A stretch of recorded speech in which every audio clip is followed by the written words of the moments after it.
Sign আফ্রিদির প্রথম ওভারেই wicket নেওয়ার নেশা এবং মোহাম্মদ আমিরের খতরনাক সুইংয়ের বোলিং, এই দুইটা কারণের জন্যই এরা দুইজন অনেক মহান পুরো পৃথিবীর কাছে এবং পুরো ক্রিকেট ভক্তদের কাছে। তো আপনার কাছে এই সন্দেহটা আসবে যে এদের দুইজনের মধ্যে কে সেরা। তো আজ আমি আপনাকে সেটাই প্রমাণ করে দেখাবো যে ইন্টারন্যাশনাল ক্রিকেটে এদের দুইজনের মধ্যে কে সেরা। তো আপনাকে বলি, মোহাম্মদ আমির তার ক্রিকেট দুনিয়ায় 17 বছর বয়সেই পা রেখে দিয়েছিল। মানে সে তার ক্রিকেট জীবন শুরু করেছিল 17 বছর বয়সেই এবং সে 50টা উইকেট নিয়ে পাকিস্তানি ফাস্ট বোলারের মধ্যে নামও লিখে নিয়েছে। তো আপনাকে বলি, ক্রিকেট জগতে মোহাম্মদ আমিরের চর্চা সে তখনই শুরু হয়ে গিয়েছিল যখন সে লর্ড ক্রিকেট স্টেডিয়ামে ইংল্যান্ডের বিরুদ্ধে 6 জন ব্যাটসম্যানকে আউট করে দিয়েছিল। ইংল্যান্ডের কোনো ব্যাটসম্যানই বুঝতে পারেনি যে বল কোথায় থেকে আসছে এবং কোথায় যাচ্ছে এবং কিভাবে সুইং হচ্ছে। তো তার আগে 10 সেকেন্ড আপনি যদি আমাদের চ্যানেলে নতুন হয়ে থাকেন তো দয়া করে একটা সাবস্ক্রাইব করে যাবেন, কেননা আপনারা তো জানেন একটা ভিডিও বানাতে কতটা কষ্ট করতে হয়। সাইন আফ্রিদির কথা বললে, সে 18 বছর বয়সেই ক্রিকেট জগতে পা রেখে দিয়েছিল পাকিস্তানের জন্য এবং পাকিস্তানের মধ্যে সে তৃতীয় নম্বর বোলার যে খুব দ্রুত ওডিআই ফরম্যাটে 24টা ম্যাচের মধ্যে 50টা উইকেট নিয়েছে। এই রেকর্ডটা আগে ওয়াকার ইউনুস এবং হাসান আলীর কাছে ছিল।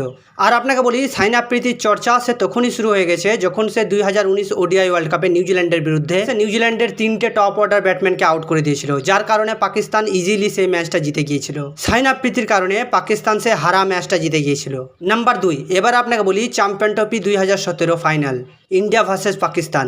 পাকিস্তানের কাছে সব থেকে খুশির দিন ছিল, যেখানে মোহাম্মদ আমির বল করতেছে প্রথম ওভারে রোহিত শর্মা এবং তার পরের ওভারে বিরাট কোহলি এবং শেখর ধাওয়ানকে আউট করে ইন্ডিয়া টিমকে পুরো 158 রানের মধ্যে অল উইকেট করে দিয়েছিল। তো ফাইনালে চ্যাম্পিয়ন ট্রফি পাকিস্তানকে জেতানোর জন্য মোহাম্মদ আমিরের সব থেকে বড় একটা হাত ছিল। তো এক কথায় বললে পাকিস্তান বেশি কিছু স্কোর করেনি, 339 স্কোর করেছিল। এই রানটা বিরাট কোহলি এবং রোহিত শর্মা পিচের মধ্যে দাঁড়িয়ে গেলে ইজিলি চেস করে দিত যদি মোহাম্মদ আমিরের বলে তারা আউট না হয়ে যেত, যার কারণে ইন্ডিয়া ওই ফাইনাল ম্যাচটা কোনোদিনও ভুলতে পারবে না। আপনাকে সেকেন্ড সাইডে সাইন আফ্রিদির কথা বললে, ওয়ার্ল্ড কাপে সাইন আফ্রিদি বোলিং করতেছে বাংলাদেশের বিরুদ্ধে পিচের মধ্যে একদম মেশিন চালিয়ে দিয়েছিল, যে একের পর এক বাংলাদেশের প্লেয়াররা আউট হতে স্টার্ট হয়ে গিয়েছিল। সাইন আফ্রিদি বাংলাদেশের বিরুদ্ধে ওডিআই ওয়ার্ল্ড কাপের ওই ম্যাচটাই 35 রান দিয়ে 6টা উইকেট তুলে নিয়েছিল। ওই 6টা উইকেট নেওয়ার জন্য সাইন আফ্রিদি ওয়ার্ল্ডের এমন একটা রেকর্ড বানিয়ে দিয়েছে যে ওই বয়সে কোনো প্লেয়ারের কাছে অমন রেকর্ড নেই যে একটা ম্যাচে 6টা উইকেট। 3 নম্বর, তারপর আপনাকে বলি তো একটা এমন ম্যাচ না শুধু ওয়ার্ল্ড রেকর্ড হয়েছে, যেই ম্যাচটার কারণে পৃথিবীর সব থেকে খতরনাক এবং ভয়ঙ্কর বলার হয়ে গেছে মোহাম্মদ আমির। যে ম্যাচটা টি20 ওয়ার্ল্ড কাপ 2010 পাকিস্তান এবং অস্ট্রেলিয়ার মধ্যে হচ্ছিল।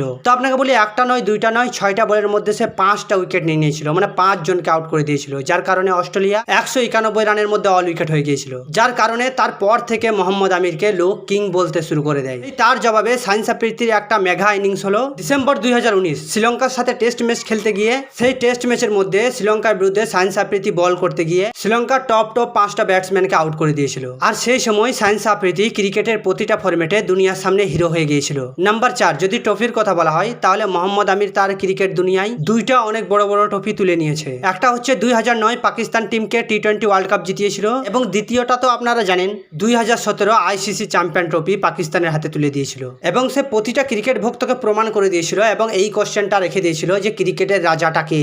এবং সেকেন্ড সাইডে সাইন আফ্রিদিকে দেখেন তো, সে পাকিস্তানের জন্য গারফিল্ড সবার ট্রফি জিতিয়ে নিজের নাম করে রেখেছে, যে ট্রফিটা শুধুমাত্র সাইন আফ্রিদির কাছেই আছে। এবং তাছাড়া সে তার খতরনাক বোলিং এর জন্য ক্রিকেট অব দ্য 2021 অ্যাওয়ার্ডও তার কাছে আছে।